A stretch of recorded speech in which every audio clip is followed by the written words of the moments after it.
SRM கல்லூரி மாணவிகள் department of computer science and engineering அவங்க கல்வி சார்பிற்கு ப்ளஸ் டூ வாலண்டியராக பணி செய்த போது கற்றுக் கொடுத்ததை உங்களுக்கு தெரிவிக்கிறேன். பாருங்கள், திருவிழா மற்றும் விழா நாட்களில் பயன்படுத்திய பின் இவற்றை நாம் இதுபோல க்ரோபேக் செய்யலாம்.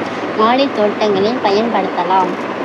கலவை என்பது செம்மண்ணுடன் வேம்பு பின்னுக்கு மண்புழு உரம், தென்னை கழிவுகளை கொண்டு தயாரிக்கப்படும் கோகோபீட் ஆகியவை கிராமப்புற பெண்களுக்கு வேலை வாய்ப்பு உருவாக்கி தரப்படுகிறது.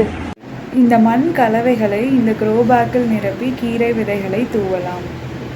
கீரைகளில் நம் உடலுக்கு தேவையான vitamin B, B1, B2, B3 மற்றும் ஃபைபர் சத்துக்கள் உள்ளன.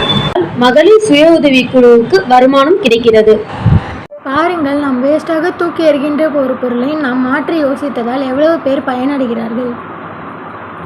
அனைவரும் மாடித்தோட்டம் அமைப்போம், ஊட்டத்துடன் நலமுடன் வாழ்வோம்.